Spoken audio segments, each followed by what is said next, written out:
the subscribe button. Watch for the next video.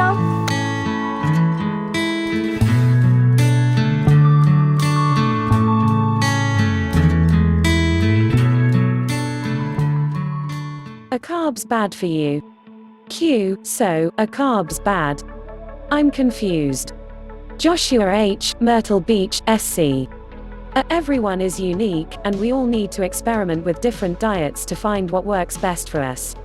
Be open and honest with yourself about which food choices help you to stay healthy, and which foods you need to give up.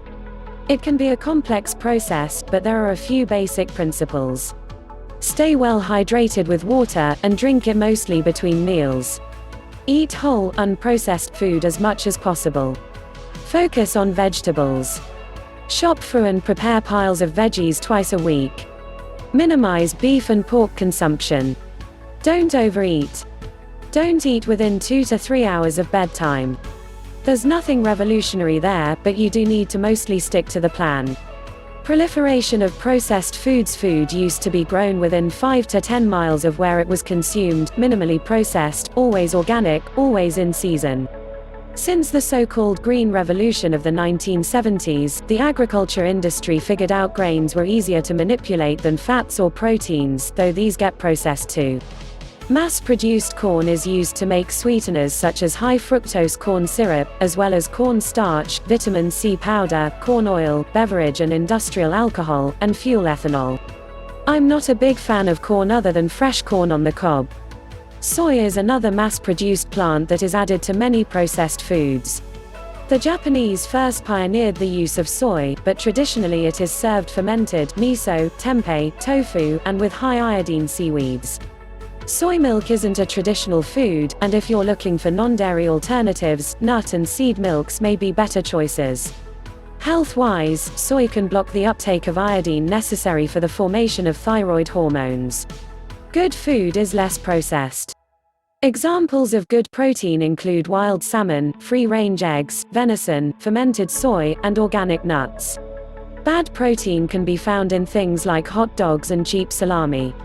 Good fats abound in avocado, organic butter, coconut oil, and olive oil. Bad fats are most commonly found in stale oil used for fried foods at drive-through chains. Wheat irritates the intestinal lining of many people when it comes to carbs. The good ones come in the form of fruits, veggies, and minimally processed whole grains.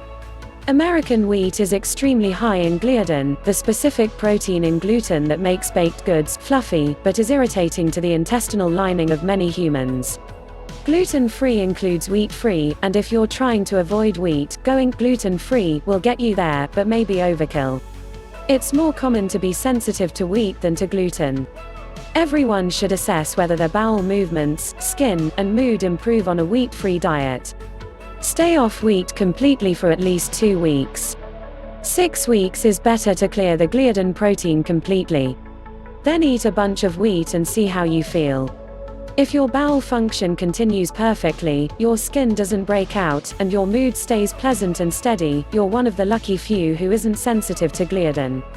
Not all carbs are bad. While a high-fat, low-carb diet can have many benefits, it's important to remember that carbs are not all bad. I have found that a diet of low glycemic fruit, e.g., berries and apples, and moderate portions of rice, quinoa, or oats works well for me. You may find that a stricter ketogenic diet works better. Or a vegan diet, although vegans need to eat fermented foods or take a B supplement. Diet is never a one-size-fits-all proposal. Pay attention to how food choices and timing, what you eat and when you eat it, affect your quality of life.